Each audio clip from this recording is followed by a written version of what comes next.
Na-burn out ka na ba? Nakaranas ka na ba ng pagkawala ng gana? Naranasan mo na ba na manghina, malungkot, at minsan gusto mo nang sumuko? Marami sa atin, hindi lang sinasabi na burn out, nauubos ang lakas. At minsan, pag ubos ka na, pag hinang-hina ka na, pag lungkot ka na, madami din sa atin hindi alam kung anong gagawin. Ano nga bang magandang gawin pag nababurn out ka na sa buhay? Tingnan natin ang buhay ng ating Panginoon, si Jesus. Bakit? Kasi nakakapagtaka. Very busy siya, ang dami niyang ginagawa, pero wala tayong narinig sa Ebanghelyo sa mabuting balita na nanghina siya, na nawalan siya ng gana, na na-burn out siya. Ang dami niyang pinapagaling.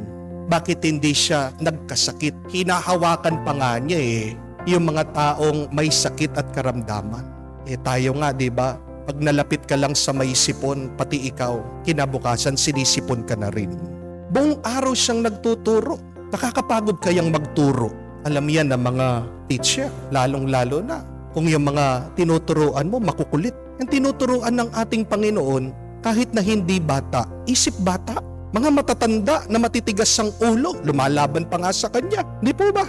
Pero ano ang sikreto ng ating Panginoon? Kahit na nilalapit sa kanya ang mga demonyo, hindi siya apektado doon sa negatibong enerhiya na pinaparanas ng mga masasamang espiritu. Ano ba ang ginagawa ng ating Panginoon? Bakit palaging malakas siya, may gana, masaya, at payapa? Why is Jesus free from being burned out? Una, He was always resting.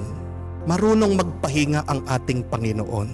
Yan yung pagkakaiba niya sa atin. Kayod na tayo ng kayod, trabaho na tayo ng trabaho. Kasi palagi nating pinapakinggan ito, ang isip natin. Mag-ingat kayo. Pag ang palagi mo sinusundan, yung isip mo, kasi yan, walang hintuyan. At minsan, nakakamatay pa ang pag-iisip. Di po ba? Pakinggan mo naman ang iyong katawan. Ang buhay ng tao parang computer. May hardware, may software. Hardware, yung nahahawakan mo, yung material. Software, yung programa, yung nandun sa loob. Kahit na meron kang software, gumagana yan. Kung nag-iinit na yung hardware, patay. Paano ka pa magpapatuloy? Pakinggan natin kung ano ang sinasabi ng ating mga pangangatawan. Kaya nga, naririnig din natin, hindi inalis ng mga ibanghilista sa mabuting balita ang mga pagkakataon ng ating Panginoon nagpapahinga, natutulog. Ikaw, kumusta na ang tulog mo? Tanungin mo ang iyong sarili, how is the quality of your rest? Pag nagpahinga ka, hayaan mo muna yung iyong mga pinag-aalala, yung iyong mga takot at pangamba. Dahil paano mo magagampanan ang iyong obligasyon, responsibilidad? Paano mo mabibigyan ng solusyon ang iyong mga suliranin kung magkakasakit ka? Amen? If you have to eat, eat. Kumain ka. At kung kakain ka, sana mag-enjoy ka. Laspin mo ang iyong kinakain. Alam niyo po ba bakit ang dami mga tao nagkakasakit at agad namamatay? Hindi lang dahil sa pagkain lang. Marami kasi pagkatapos kumakain o kumain, nagigilty. Di po ba? Pag kumain ng chicharon, sasabihin, ay, tataas na naman ang presyong ko.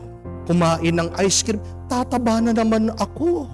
Pag kumain ng kanin, tataas na naman ang sugar ko. Pag kumain ka, mag-enjoy ka. Hayaan mo muna. Pero, kailangan mo ding pakinggan ang iyong katawan. Listen to your body. When is enough enough? Yan din ang kasalanan natin. Hindi tayo marunong makinig sa ating mga katawan. Busog na tayo, sige pa ang ating pagkain. Di po ba? Sleep, eat well, rest well, just like the Lord. Naiintindihan ng Diyos pagpagod ka. Hayaan mo yung mga problema mo. Pagkagising mo, nandyan pa rin yan. Mas wala kang magagawa kung haharapin mo yung mga problema mo, napagod ka, na-stress ka, na-burn out ka.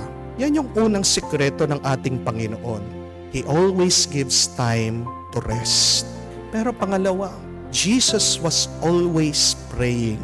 Binibigyan din niya ng oras at panahon ang kanyang Ama. Narinig natin na bawat umaga, nagigising siya.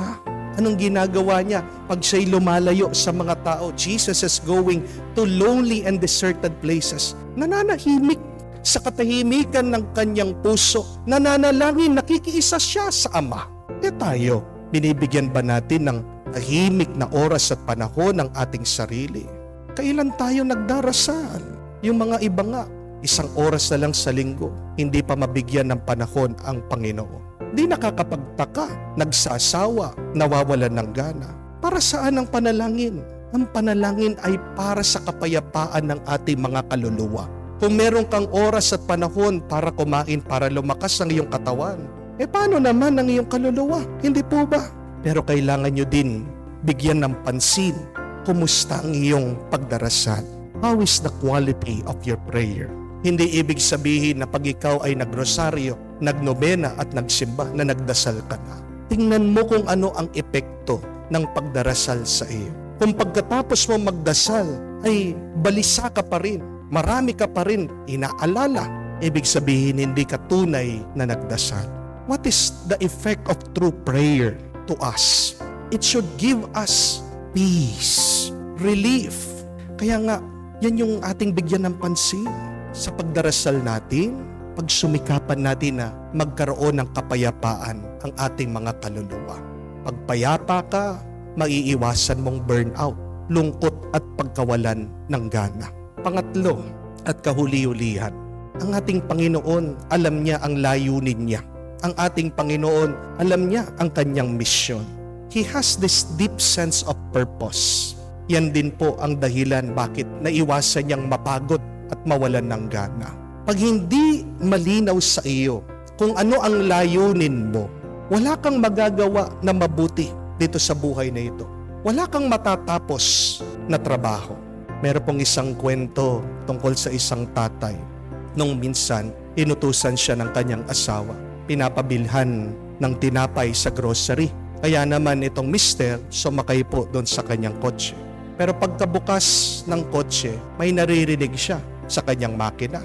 Lumabas siya, binuksan yung hood, nakita parang may konting sira. Pumasok ulit siya sa bahay, naghahanap ng gamit. Pagkabukas ng cabinet, naririnig medyo maingay yung cabinet.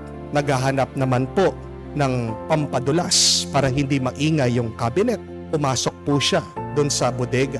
Nung binubuksan niya yung ilaw, napansin niya, pundido.